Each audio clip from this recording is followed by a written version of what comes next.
YouTube and Lego fans, welcome back. Brickspoke here, and this video today we're going to be looking at the Lego room. Now I know I said I'm going to do a city update in the last video, and the videos before that I've said about a Lego room update and showing you my underscenes. So we're going to tackle a couple of them today. It's going to be the Lego room and underscenes, and then we'll look at doing another video at some point on the city. But finally, I've had my last big unit built. Well, I built my last big unit the other day. So we got all this Lego boxed up here, over there, some under the tables. We're going to look at filling these shelves up a bit, getting some more of my stuff back on display. And then I'm going to give you a little sneak peek on some of the underscenes under the Lego City. So yeah, let's get some Lego on the shelves, get some stuff back on display, and clear some of these boxes out and some room in the Lego room.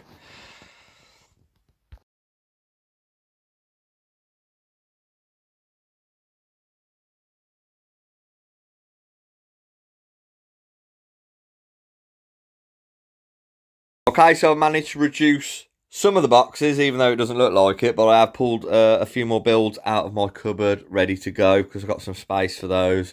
We'll get some artworks on the wall. But yeah, we've filled some of this cabinet up. We have the Winter Village sets that I've got on there. I do want a couple more, but I don't look I'm going to fit them anywhere at the moment. But I do have a plan for that in the future because that's not always going to be where they are. We got an Ninjago shelf here, and we got a shelf ready for Rivendell. And I managed to get my Simpsons house and Quickie Mart up there. We're going to be looking obviously at getting the new Krusty Burger to go up with it. I pushed some of my Harry Potter stuff a bit further back so I can get a few more of my unbuilt Harry Potter stuff on there. Managed to reduce all the boxes from down here. Still got some there, but I am planning on getting a shelf. Obviously, I'm going to do a bit of a city skyline over here. So we got all the open back builds. We're going to be sort of like, they're going to be in another level over a tunnel with the train. I'm going to rearrange this a bit, but then they're going to sit as like facades against the wall. But then up here, it's a bit of a wasted space. So I'm going to get a shelf all the way across there, and then we can look at displaying some more. And I've got a new addition, some minifigure cases. Now these aren't official Lego, which I'm not normally one of those who doesn't buy official Lego, but they are the best buck for your money to display the amount of minifigures, and they have LEDs in them, which I thought were awesome. You can replace all these plates with real Lego plates, and then it's just the boxes. But I thought they were ace boxes. They're good value for money. Smith's Toys sells them. You can get about 90 minifigures in there if you bunch them up close. I think I got about 80 because I've given them decent spaces between them because some of them are still on the plates. I'm going to get another one for there, probably another one for the bottom bit to display because I've still got more minifigures to go on there. But yeah, I thought they were cool. They're a really good idea. So I'll get plenty of minifigures in them.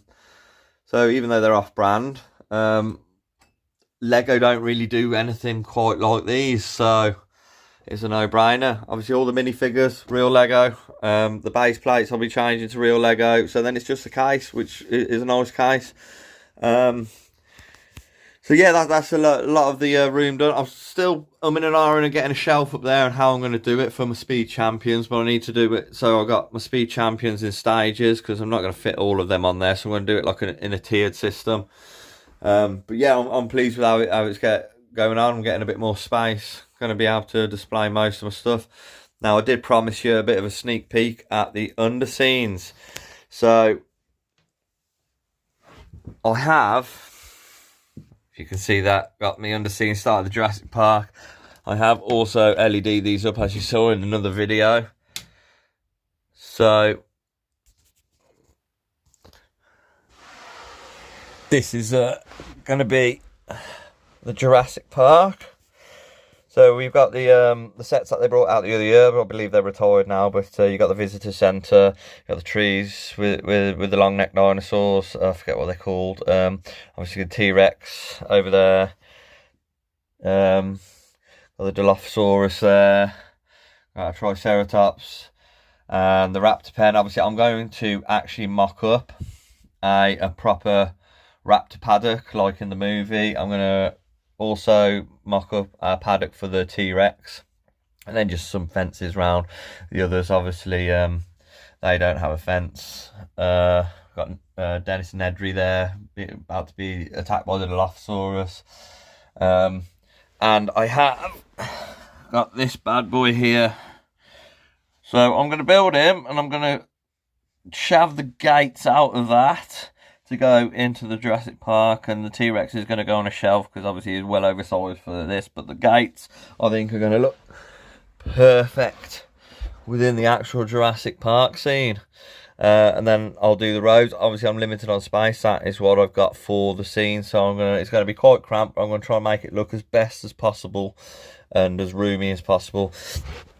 I did have the T-Rex build like him that came in a set which looked more like the T-Rex, but judging on the size with the visitor centre, until I can mock something up, he fits perfect. And of course it wouldn't have been the same size as the actual T-Rex would have been, because it's its skeleton. It wouldn't have had all the muscle and stuff on it, so it would have been slightly smaller anyway.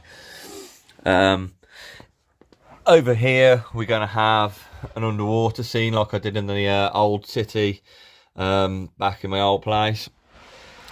And over here is at the start of the medieval scene. So we've got our 3-in-1 dragon, which I thought was pretty cool. He can go in there. We've got the blacksmith, and we've got Majesto's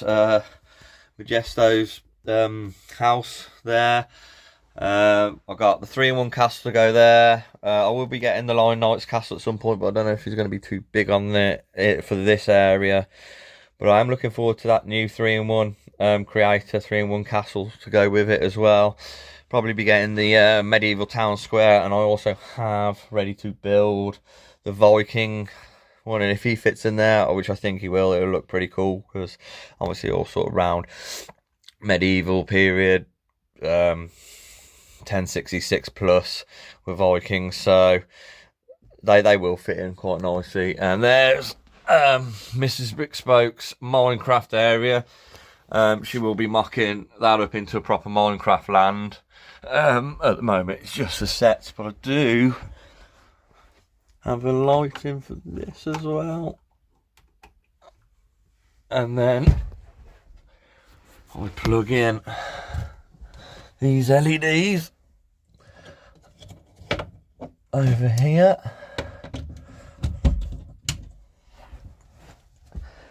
What we've already got well on the go is the pirate area, which is going to be one of my favourite areas. So we got 3-in-1 pirate ship there sailing. We got 2 of the other 3-in-1 builds from obviously that pirate ship. So I've got 3 sets, so we could do the Skull Island and the pirate tavern. We got our old castaway little guy from the last city I had in the old place with his Wilson ball, but I thought he fits in quite nicely with obviously the FedEx, and that's just a little Easter egg, but with the tribal people. We do have the other castaway set, so I'm umming which one will go in here, or we could put both. And we got a few more sets. We got Pirates of Barracuda Bay that's going to go in here, but we got him going up to about there with the pirate scene. It's going to be slightly bigger than most of the other scenes, as I don't need too much for the underwater scene.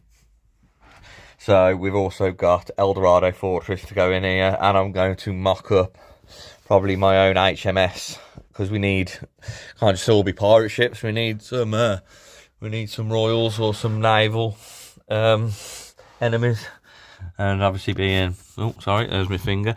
Also being British, we're going to be looking at doing an HMS, maybe a little bit of a style of the HMS Victory, maybe the HMS Vanguard. I'm not too sure yet, But yeah, there's the underscenes. They're coming along nicely. I'm really enjoying these ones. We're gonna obviously Jurassic Park, Medieval, Pirates, Minecraft. Minecraft is all Mrs. Brickspoke, so I'm looking forward to seeing what she's going to be doing there. And then we're going to remark all this underwater scene. I've got a few more things, and I didn't really want to pay for the set because I've already got a big boat that I can't fit anywhere. So I just bought the Orca separately. So it'll be going in one of the scenes of there. I might get a couple because they do hang around. So a lot of porpoises, so they do, or dolphins related, aren't they? So they do hang around in families. But yeah, let me know what you think of the progression of the underscenes. I'm really chuffed with them at the moment. Jurassic Park one's really coming along. Pirate one's really coming along. Can't wait to build this set to get the Jurassic Park gates in there, and then I'll mock up a better Raptor paddock and T-Rex paddock. And then after that we'll get on to the city. But yeah, definitely coming along. Gonna have these Harry Potter, and there's a Batman artwork. We're going to hopefully fit that on this centre column here. Going to get them blackout curtains on there, because that's why there's newspaper over those at the moment, because there's a bit of light coming through there. And there's white bricks on there. I do not want them getting sun damaged. But I'm going to get some, well, I've got some blackout curtains that are going to go up there. They're going to go a bit higher. I'm going to Velcro them to the side, so that blocks it all out. And then obviously I'm going to make, like I said, make a tunnel here with some rock work and a facade up on there for the city. We're going to rearrange the beach area a little bit. Still got this area to rearrange. The island prison is going to have to go somewhere else because I haven't got a big enough sea area. But it might have to just go on a shelf for now until I decide to make a different layout, or if I do make a different layout, because it's not going to stay like this. I'll change it every couple of years, I reckon, just to, as new builds come in. I've got a couple more modulars to go in there. So yeah, let me know what you think, guys. I'm really pleased how it's coming along. Wish I had a bit more time to do it, but we all got to work, unfortunately. If I could, this would be my job, but it isn't. But there's never say never. Okay, thanks for watching. Please like, subscribe, leave some comments, some constructive criticism, and I will see you in the next video. Thanks for watching, guys.